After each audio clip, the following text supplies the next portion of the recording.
Good morning, Facebook Live and Joslyn fans. I'm Rebecca, the program director for the Joslyn Center, and I've gotten this wrong all week, but I think that today is episode 86 of the Joslyn Variety Show. So welcome. Today is Wednesday, so we have Brain Health with Susan today, but first we will launch into our warm-up with Veronica. And don't forget, Wednesdays are also Tech Untangled, so at 2 o'clock this afternoon on Zoom, we will be working on Facebook, actually. So we're going to talk about privacy settings, how to make sure that your Facebook is set up the way you want it, how to customize your news feed so you see things you do want to see and you don't see things you don't want to see. So we're going to go over all of that this afternoon on Tech Untangled. That is at 2 o'clock on Zoom. And if you need help getting started with Zoom, just give me a call because I'd be happy to walk you through it. But first, we have to do the variety show. So we're going to bring Veronica on to do stretches, and then we'll launch right into our Brain Health with Susan. Thank you, Rebecca. Good morning, everyone. Okay, let's get started here. We're going to do a little warm-up. I'm going to move this aside, and we're going to start with our marching. Good to start with our marching. Gets our whole body going. Get your arms swinging. Get your knees up at a comfortable height since we're just getting moving. Really good to do if you've been sitting down this morning. Maybe you're on your computer and decided to check in with us here, so we'll get you moving a little bit before Susan is going to share some information with you. Okay, now so tune into your body. How's your breathing? Make sure you're not holding your breath.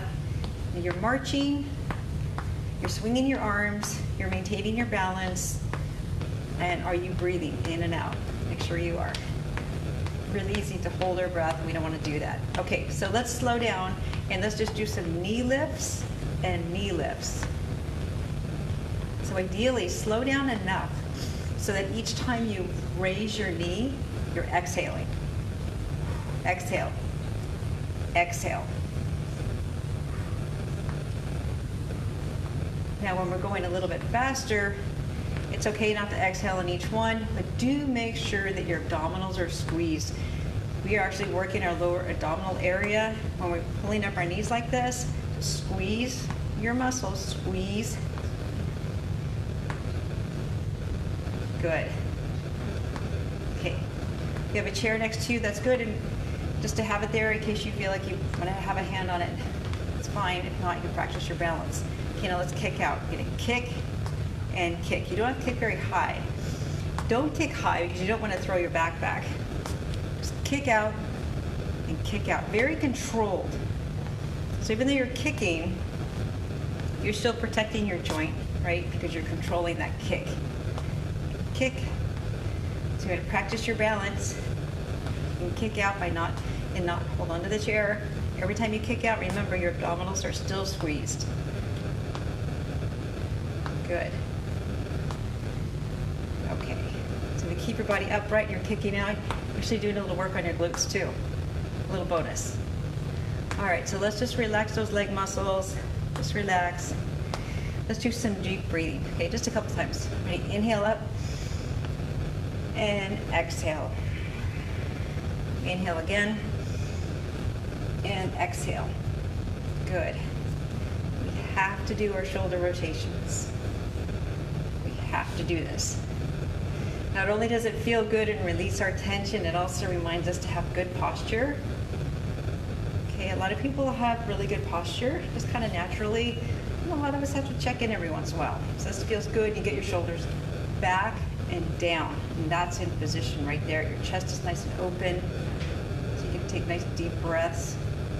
All right, just relax your arms. Let's do a stretch for the chest, in fact. So bring your hands behind.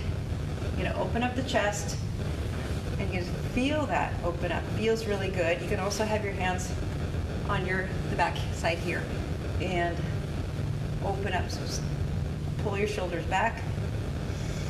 Make sure you're breathing. Inhale, exhale.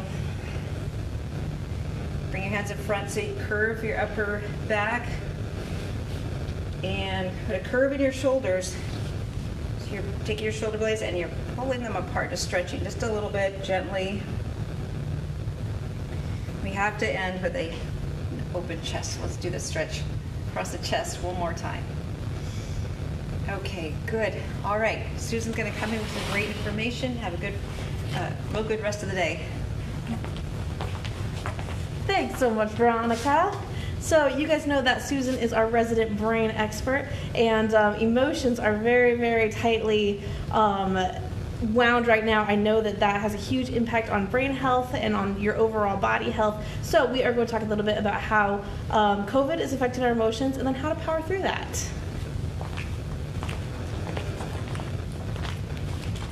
Susan, how are you today? Good. How is everyone? Good. I'm going to get this microphone a little closer so everybody can hear you nice and loud. Great, thank you. Oh, and thank you, Veronica. Those exercises were great. Are we all sitting way too much these days? I have a feeling we are. So I want to talk about emotions, what's going on with COVID, because now we've kind of all been in lockdown for a while, or most of us have, and we're really feeling a little different. So I know some people are at the extremes. They're wearing gloves, masks by family. They're being really socially conscious. And then there's other people that are just aren't, and they're just out there with their friends. And some people are feeling like, why they get to go out? Why are they doing things? And it's like we're all kind of still scared. And I know the people that are by themselves are a little more scared because they're thinking, if I get sick, who's going to take care of me? And that's a big issue. I think it was really kind of interesting. A few weeks ago, a few of us thought we were around people that had COVID. So a few of us called in and said, maybe we shouldn't come in. Maybe we should just, quarantine and be careful. I think a lot of us felt we do not want to be the people to bring COVID to the Joslyn Center. And I happen to be one of them.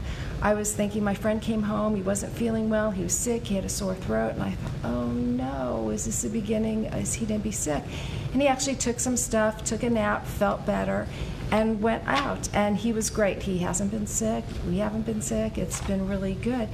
And we realized he was driving a lot in his car, and he hasn't changed his air filter in a few years. And I just want to give you the idea, it's like you think about changing your air conditioning filter in your house. And hopefully you've changed that. Summer comes, winter comes, you change it a few times. But have you ever thought that you need to change your car air filter?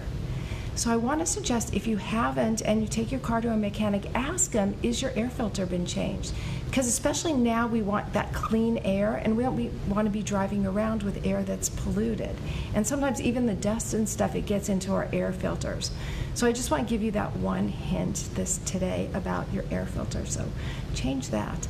And I also know someone that both their family were sick with COVID, and they actually met at someone's house, sat 6 feet apart, took their mask off, and both of them ended up getting COVID. And they blamed the person that had them at their house.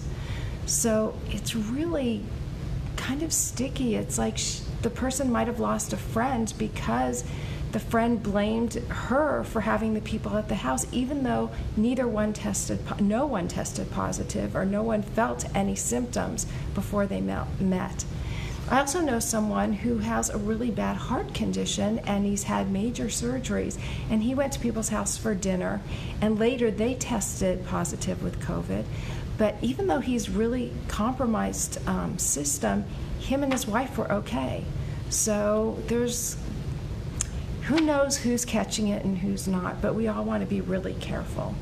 So also, I think we're looking at our lives a little differently now. We've all kind of slowed down, and we've reevaluated what's important and what's not important.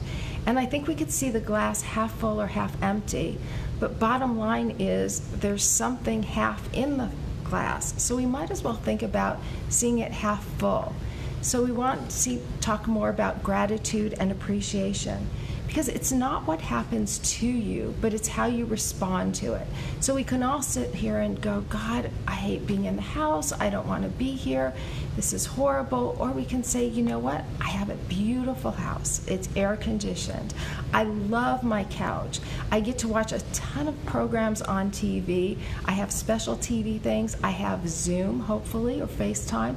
And you're doing that with your kids and grandkids, so you can actually maybe even see them more often, which would be a really nice benefit. I had another client who told me there's an website, trickstercard.com, which probably Rebecca knows it because she knows all the game stuff. But they set that up and they play that with their grandkids, and they also Zoom so they can actually see the grandkids as they're playing the game. And that's a great activity to do with your family and friends. So think about that, what you can do. Also, gratitude. So how can we be more grateful?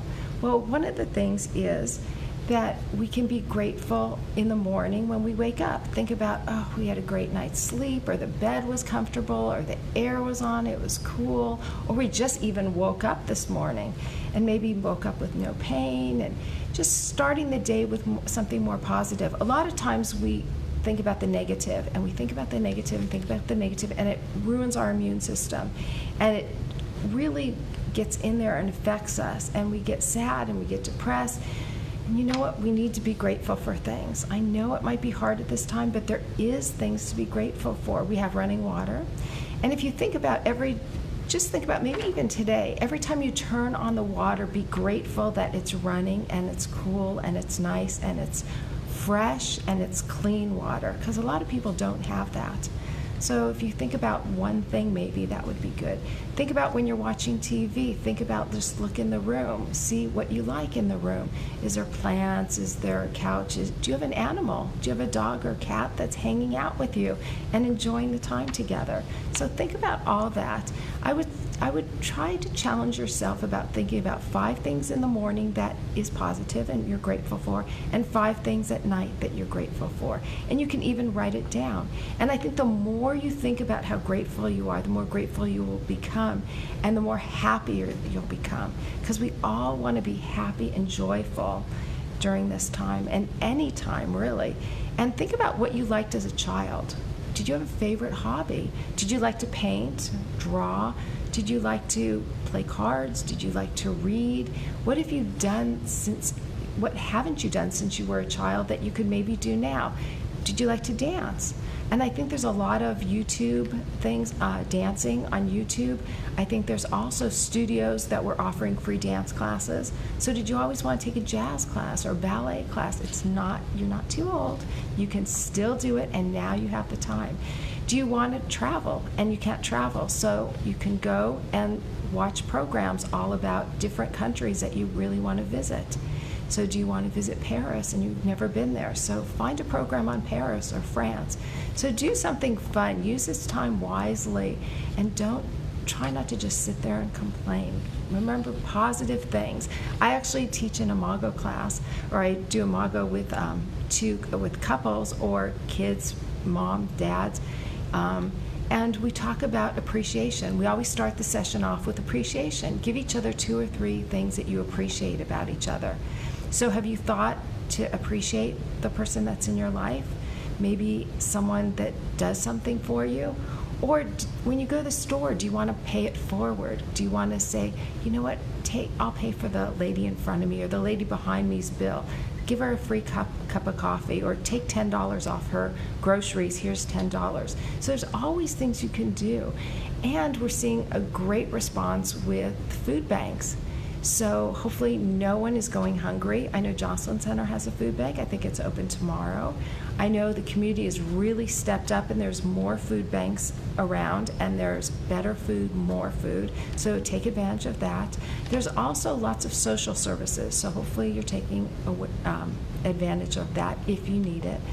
So be positive, stay good, think about gratitude, how you could be grateful every day, and we're going to get through this. We really are, and there will be an end hopefully soon, and life will go on again. So thank you, and here's Rebecca again. Thanks. Thank you, Susan. Okay, guys, don't forget, today at 2 o'clock is Tech Untangled, and then first thing tomorrow morning at 9 a.m. is our Zoom chat group. So one of the things that I have to be grateful for is that I still get to see y'all and some of your smiling faces over Zoom. So I would love to have you join us tomorrow. You get to talk to each other, you get to talk to me, and then we'll be back again for the variety show with Veronica's Take 20. So we will see you guys tomorrow. Have a wonderful day, and stay grateful.